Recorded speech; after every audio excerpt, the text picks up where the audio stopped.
क्या आप जानते हैं कि महाभारत में एक नहीं बल्कि दो गीता के उपदेश हैं?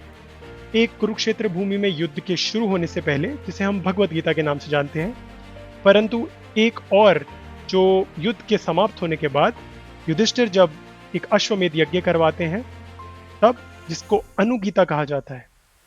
और विश्व का सर्वश्रेष्ठ धनुर्धर जो महाभारत के युद्ध में कभी पराजित नहीं हो पाया, अर्जुन, अपने ही पैदा हुए एक अनजान बेटे से मूर्छित हो जाते हैं और एक नाग कन्या की मदद से उनको वापस जीवित करना पड़ा। आइए जानते हैं ऐसे ही कुछ और रोचक अनसुने किस्सों के बारे में आज की वीडियो में।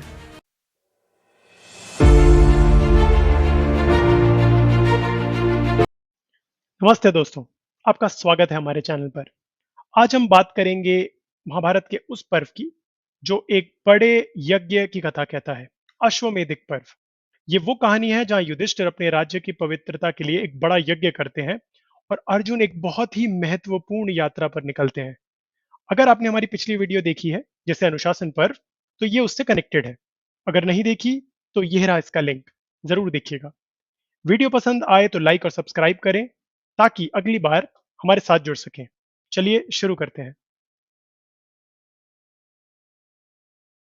पिछले पर्व में हमने देखा था कि भीष्म पितामह ने युधिष्ठिर को राजा बनने के लिए महत्वपूर्ण ज्ञान दिया। भीष्म के चले जाने के बाद युधिष्ठिर अकेले रह गए। राज सिंहासन उन्हें मिल तो गया, पर उनका मन भारी था।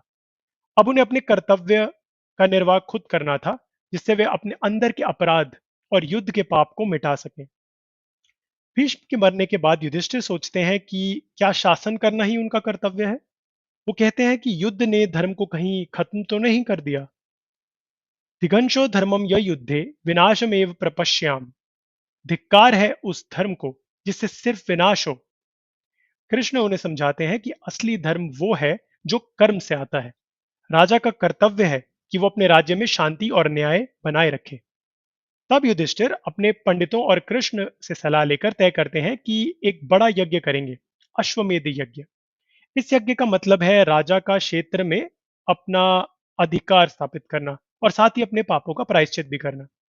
अश्वमेधेन राजेंद्र पवित्रम कुरुषु क्षितिम। राजन, अश्वमेध यज्ञ से पृथ्वी और आत्मा दोनों शुद्ध होंगी। राज्य की सारी जनता, ब्राह्मण और राजकुमार इससे जुड़े और एक सुंदर घोड़ा यज्ञ के लिए सजाया गया। अर्जुन उस घोड़े की रक्षा के लिए निकलते हैं। वे पूरे भारत का चक्कर लगाते हैं। जहां जहां घोड़ा जाता है वहां युधिष्ठिर का अधिकार माना जाता है। इस दौरान अर्जुन मणिपुर पहुंचते हैं, जहां उनका सामना उनके पैदा हुए अपने ही बेटे बब्रुवाहन से होता है। एक मिनट, अर्जुन से जन्मे हुए पुत्र बब्रुवाहन की भी बैक स्टोरी महाभारत में दी गई है। इसका जिक्र सबसे पहले आदि पर्व, जो महाभारत की पहली बुक थी, उसमें दिया गया है। हमने आदि पर्व के ऊपर भी एक वीडियो बनाई थी, जिसमें हमने बब्रुवाहन को कवर तो नहीं किया था, पर अगर आप उस वीडियो को एक बार फिर रिफ्रेश करना चाहते हैं तो ये रहा उसका लिंक। बब्रुवाहन के ओरिजिन के बारे में ये बताया गया है कि जब अर्जुन एक साल लंबे एग्जाइल पे गए थे इंद्रप्रस्थ से, तब वो मनालुरा पहुंचे, जिसे अब मणिपुर के नाम से जाना जाता है। मनालुरा का उस वक्त का राजा थे चित्रवाहन। इनके किंग की डायनेस्टी है प्रभंजन से, जिन्होंने शिव जी की बहुत कड़ी तपस्या करने के बाद एक वरदान पाया था कि हर एक डिसेंडेंट का एक बेटा होगा ताकि उनका वंश आगे बढ़ता जाए। पर चित्रवाहन का अनएक्सपेक्टेडली बेटा नहीं हुआ, एक बेटी हुई जिनका नाम चित्रांगदा था, जिनको उन्होंने एक पुत्रिका की तरह पाला। पुत्रिका मतलब एक बेटी जिसका बेटा जब आगे होगा वो अपने नाना का किंगडम इनहेरिट करेगा। जब अर्जुन ने किंग से अपने बेटी चित्रांगदा का हाथ मांगा, तो एक अग्रीमेंट हुआ उनके बीच में कि इस जोड़े का जो भी बेटा होगा वो मनालुरा ही रहेगा और अपने नाना का राज्य को इनहेरिट करेगा। अर्जुन ने फिर चित्रांगदा से शादी करी।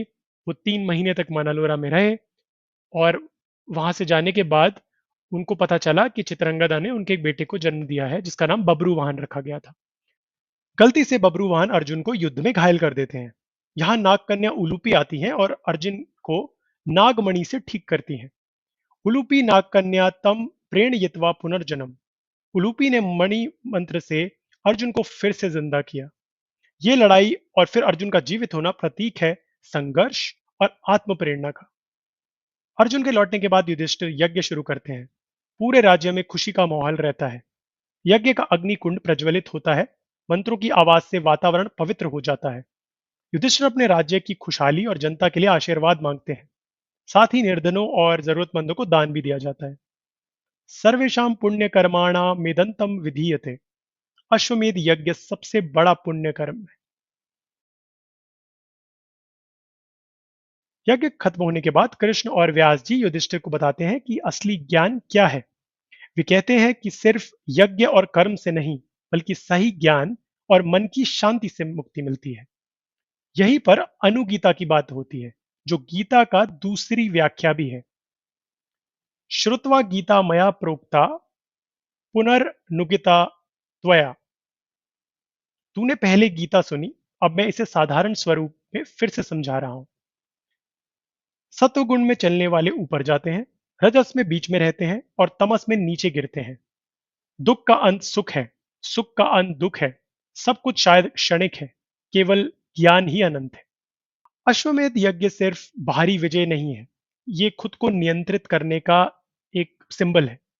अश्व यानी घोड़ा हमारी इच्छाओं और मन की निरंतर दौड़ को दर्शाता है। अश्वो ह्यात्मा नरेदेंद्र यजमानो अधिराज इव। अश्व यानी आत्मा, यज्ञकर्ता यानी वही राजा जो खुद पर काबू पा सके। राजा का असली विजय तब होती है जब वो खुद को वश में कर ले। दोस्तों, अश्वमेधिक पर्व की कहानी युधिष्ठिर के अंदर की लड़ाई से लेकर बाहरी शांति तक की है। अगले वीडियो में हम बताएंगे आश्रमवासिक पर्व की कहानी, जहां बड़े बड़े पात्र अपने घर और सत्ता को छोड़ वन की ओर चले जाते हैं। वीडियो पसंद आए तो लाइक, कमेंट और शेयर करें। चैनल को सब्सक्राइब जरूर करें ताकि आप हमारी अगली कहानी मिस न करें। फिर मिलेंगे अगले वीडियो में। तब तक जय श्री कृष्ण।